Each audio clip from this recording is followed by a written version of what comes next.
Okay,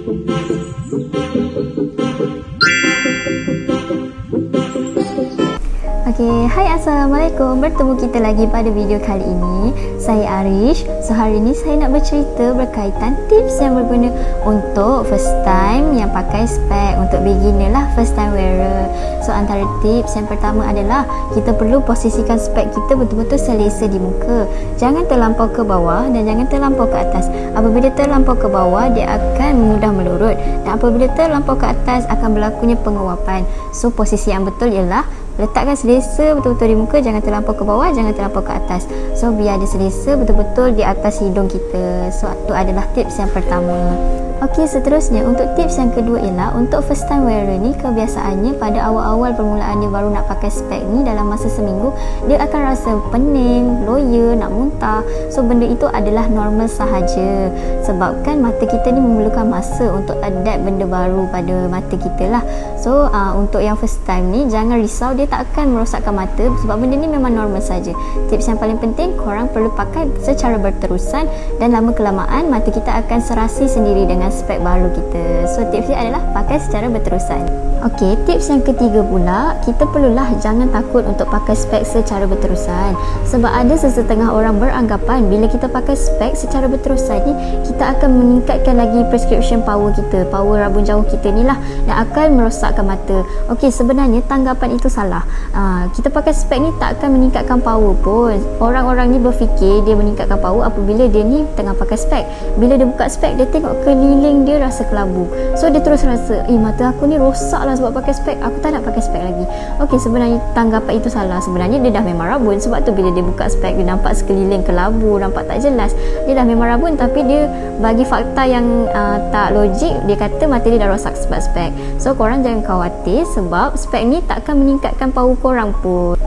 Okey, seterusnya untuk tips yang keempat pula, apabila seseorang tu yang baru first time nak pakai spek, mestilah dia akan rasa pening. Macam saya cakap tadi, dia akan rasa pening, rasa loya, rasa nak muntah dalam masa seminggu tu. So apa boleh buat kalau rasa pening ni? Macam mana nak relaxkan dia balik? So tips dia adalah korang buka spek korang macam biasa, letak tepi dahulu, and then kita ambil tangan kita, kita urut secara perlahan-lahan macam ni. Okey, selama 1 atau 2 minit. Dia dapat merelaxkan lagi mata korang lah bila korang dah urut tu. So bila rasa dah okey sedikit, lama-lama ambil balik spek korang and pakai semula. Okay, lepas tu dah okey. Seterusnya untuk yang first time wearer ni, elakkanlah untuk pakai spek orang lain secara bergila-gila, sebab kebanyakannya orang-orang yang baru nak pakai spek ni, bila dia pakai spek dia dah rasa pening, dia gatal-gatal nak pergi cuba spek kawan-kawan dia ke apa semua, nak rasa selesa atau tak. So elakkan je, sebab dia akan efek pening dari situ. Yelah, mata kita baru nak serasi dengan spek kita sendiri, ni kita cuba spek orang lain apa semua, so nanti dari situ lagi menyebabkan pening. Jadi elakkan. Okey, yang seterusnya ni pun agak penting juga, so korang kena take note lah. Elakkan pakai on off. So bila korang pakai on off ni, dia punya efek dia akan menyebabkan power korang tu makin meningkat secara mendadak. So bila korang dah pakai spek, pakai sahaja, jangan buka-buka. Nak buka waktu tidur atau waktu mandi saja. So bila korang on off, lama-lama power mata korang akan meningkat secara mendadak. So korang kena teruskan pakai sahaja sampailah masa tidur korang, baru korang buka. Okey, tadi kita dah share tentang tips untuk yang pertama kali memakai spek mata. So sekarang saya nak share tips untuk menjaga cermin mata dengan betul. Yang pertama adalah gunakan air pencuci yang betul untuk mencuci cermin mata anda. Jangan gunakan air sabun atau air basuh pinggan, air shampoo untuk mencuci cermin anda, kerana kita tak tahu apa bahan kimia yang ada dalam cecair itu yang boleh merosakkan cermin anda. Tips yang kedua adalah gunakan kain lap yang disediakan ataupun kain lap yang khas untuk melap cermin mata anda. Jangan gunakan tisu ataupun kain tudung untuk lap spek mata anda. Kebiasaannya perempuan akan gunakan tudung lah sebab lebih mudah dan cepat, tapi kita khawatir akan merosakkan cermin anda. Okey, sekarang kita nak share tentang cara untuk cabut atau buka spek mata dengan betul. So, yang pertama, tips dia adalah pegang cermin mata dengan kedua-dua belah tangan anda dan cabut secara perlahan-lahan. Tips yang kedua adalah jangan menggunakan sebelah tangan sahaja untuk membuka spek mata anda kerana kita khawatir bahagian temper atau kaki bingkai akan rosak dan patah. Okey, tips kalau sebelum tidur pula, pastikan anda cabut spek mata dengan betul dan letakkan spek mata di atas permukaan yang rata dan pastikan bahagian cermin menghadap ke hadapan atau ke siling rumah anda lah.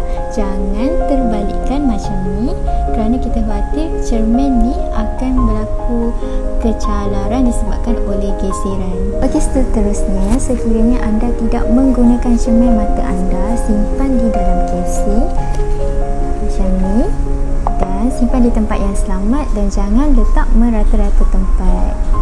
Okey, seterusnya jangan tinggalkan spek mata anda di dalam kereta kerana cermin sangat sensitif terhadap uap panas. So, coating cermin akan rosak. Ada sesetengah orang dia merasa pening kepala, so dia pergi ke kedai spek dan kami akan cek lah spek dia. So cermin dia semua okey, cuma coating dia rosak disebabkan oleh dia suka meletakkan cermin mata dia di dalam kereta disebabkan oleh uap panas tadilah. Tips yang terakhir adalah lakukan pemeriksaan mata secara berkala. So, kita kena lakukan pemeriksaan untuk kita tengok kenaikan power kita.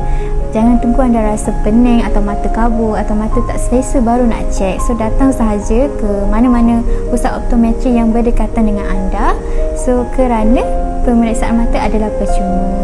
So, ini sahaja tips yang kami boleh kongsikan. Semoga bermanfaat untuk semua. Jangan lupa komen, like and share. Bye.